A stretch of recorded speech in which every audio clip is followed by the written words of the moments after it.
WB staff nurse grade 2 posting order তোমরা পেয়ে গেছো। যাদের প্যানালিস্টের নাম এসেছিলো তাদের পোস্টিং অর্ডার সবাই পেয়েছে। এবার কথা হচ্ছে জয়নিং নিয়ে কিছু ইম্পর্টেন্ট কথা শেয়ার করব, যেগুলো তোমাদের জানার দরকার, যেন তোমাদের প্রবলেম না হয়, জয়নিংয়ের কোনো সমস্যা না হয়। তো ফার্স্ট আমরা জয়নিং সম্পর্কে আলোচনা করব। তোমাদের যেন প্রবলেম না হয়, যেগুলো তথ্য শেয়ার করা দরকার সেগুলোই এই ভিডিওর মাধ্যমে জানানোর চেষ্টা করব। জয়নিং সম্পর্কে আলোচনা করি। তোমাদের জয়নিং ডেট দেওয়া হয়েছে 16ই মার্চ 2026 থেকে 31শে মার্চ 2026। এই ডেটের মধ্যে তোমরা জয়নিং করতে পারবে। এবার কথা হচ্ছে যে কোন ডেটে জয়নিং করলে ভালো, আগে করব না মধ্যখানে করব নাকি লাস্টে করব। অনেকে কোশ্চেন করছো যে আমি কোন সময়টাতে জয়নিং করলে আমার ভালো হবে। আমি এখানে বলবো তোমাদের যে 16ই মার্চ 16 তারিখ যে দেওয়া হয়েছে, তোমরা ফার্স্ট 16 তারিখেই যেন জয়নিং করতে পারো, ঠিক আছে। যে আগে করবে তার কিন্তু প্রমোশন আগে হবে।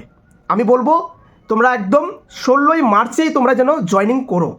তোমাদের যে জয়নিং প্রসেসটা আছে, যেটা আমি বলেছিলাম, যদি তোমার মেডিকেল হসপিটালে পড়ে তাহলে তোমরা সেই হসপিটালেই তোমরা জয়নিং করতে পারবে। যদি মেডিকেল ছাড়া বাকি যেগুলো আছে সুপার, তারপরে আরএইচ বা বিপিএসসি, এই যে আছে বাকিগুলো, তোমরা সিএমওইচ অফিসে তোমরা জয়নিং করতে পারবে। এবার কথা হলো যে আমরা এখন থেকে কি কন্ট্যাক্ট করব? হ্যাঁ, তোমরা কাল থেকেই তোমরা কিন্তু তোমাদের সিএমওইচ অফিসে তোমরা কন্ট্যাক্ট করতে পারো, বা যাদের মেডিকেলে পড়েছে সেখানে তোমরা কন্ট্যাক্ট করতে পারো যে কী কী করতে হবে বা কী কী ডকুমেন্টস আমাদের লাগবে। আর আমি যেভাবে বলেছি জয়নিং প্রসেসের যে ডকুমেন্টসগুলো, সেগুলো কিন্তু তোমরা এখন থেকে অ্যারেঞ্জ করে রাখো, ঠিক আছে। তোমাদের হাতে আর বেশি দিন সময় নেই।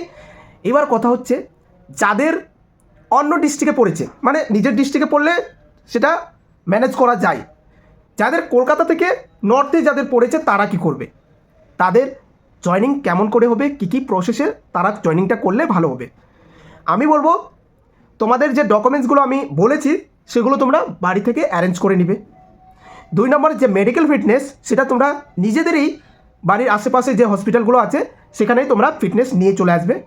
একদম তোমরা যেদিন জয়নিং করবে সেই জয়নিং ডেটে যেখানে তোমার হসপিটালটা আছে সেই হসপিটালের আন্ডারে যে সিএমওইচ অফিস আছে সেই সিএমওইচ অফিসে তোমরা চলে যাবে, ঠিক আছে।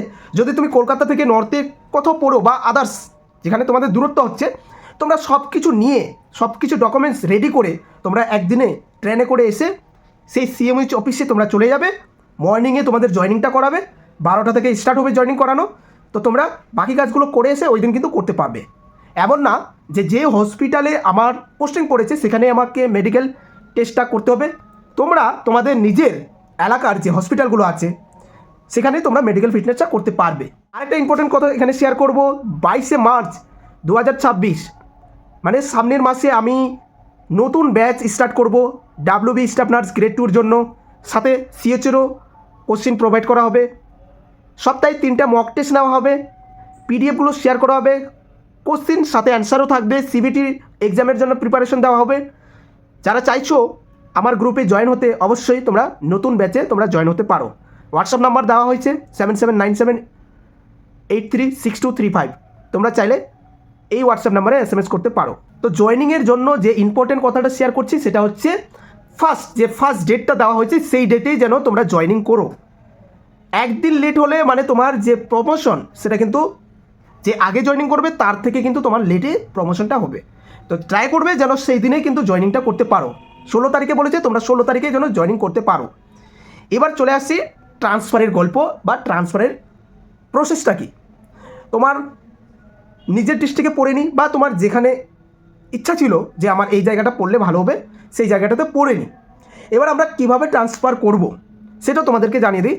আফটার 6 মান্থ যদি তুমি মিউচুয়াল পাও, মিউচুয়াল বলতে তোমার জায়গায় যেখানে তুমি যেতে চাইছো সেখানকার একজন তোমার জায়গাটাতে আসতে চাইছে এবং তুমি তার জায়গাটাতে যেতে চাইছো, এটাকে বলে মিউচুয়াল। তো মিউচুয়াল যদি তুমি পেয়ে থাকো তাহলে তোমার আফটার 6 মান্থ তোমার জয়েনিং করার 6 মাস পরে সেটা তুমি করতে পারবে অ্যাপ্লাই, মানে মিউচুয়াল অ্যাপ্লাইটা তুমি করতে পারবে। কিন্তু জেনারেল ট্রান্সফারটা আমি বলবো আমাদের 2 বছর 6 মাস পরে তুমি জেনারেল ট্রান্সফার অ্যাপ্লাই করতে পারবে।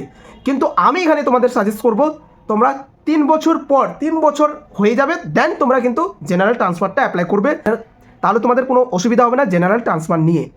অনেকেরই প্রবলেম হয়েছে জেনারেল ট্রান্সফার নিয়ে, যারা আগে থেকে অ্যাপ্লাই করে দিয়েছিল তাদের কিন্তু আসেনি। ঠিক আছে, তো 3 বছর পর মানে 3 বছর কারেক্ট 3 বছর হবে তারপরে তোমরা অ্যাপ্লাই করবে। মেডিকেল ফিটনেস নিয়ে আমি অলরেডি একটা ভিডিও আপলোড করে ফেলেছি, তোমরা চাইলে আমার এই চ্যানেলে তোমরা ভিজিট করতে পারো সেই মেডিকেল ফিটনেস নিয়ে। এবার চলে আসি ইউনিফর্ম, তোমাদের যে পোশাক, ডিউটি পোশাক, সেটা হসপিটাল থেকে কি প্রোভাইড করবে নাকি নিজেরাই তোমাদেরকে বানাতে হবে? হসপিটাল থেকে প্রোভাইড করবে না, ঠিক আছে। হসপিটাল থেকে শুধুমাত্র প্রোভাইড করবে যারা সিসিইউ ইউনিটে থাকবে, যারা লেবার রুমে জয়েনিং করবে, বা যাদের অ্যাসেন্সিতে ওয়ার্ডে থাকবে। এই যে ক্রিটিক্যাল ওয়ার্ডগুলো, যেগুলো হচ্ছে ক্লোজ ওয়ার্ড যেগুলোকে বলে, সেই সব ওয়ার্ডে যদি তোমার ডিউটি পড়ে তাহলে কিন্তু তারাই তোমাদের ড্রেসটা প্রোভাইড করবে, মানে হসপিটাল থেকে ড্রেসটা প্রোভাইড করবে। বাকি যে ওয়ার্ডগুলো আছে, তবে সবাইকে কিন্তু ইউনিফর্ম কিন্তু পারচেস করতে হবে, বাড়ি থেকে তোমরা সেলাই করে নিবে, ঠিক আছে। সেলাই করলে বেশি ভালো, তাহলে ফিটিংটা হবে। তোমরা আগে থেকে তোমরা ইউনিফর্মটা অ্যারেঞ্জ করে রাখবে। জয়েনিংয়ের দিন তোমাদেরকে কিন্তু ডিউটি করাবে, চাই 2 ঘন্টা হোক 3 ঘন্টা হোক, তো ইউনিফর্ম সাথে নিয়ে যাবে।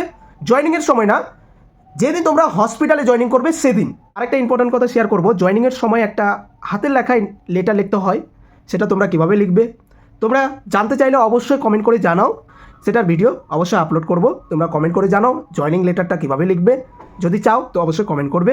কোনো কোয়ারি থাকলে অবশ্যই কমেন্ট বক্সে কমেন্ট করে যাবে। চলো এখান থেকে শেষ করছি, ভালো থাকবে, সুস্থ থাকবে, দেখা হচ্ছে পরবর্তী একটি নার্সিং রিলেটেড ভিডিও নিয়ে।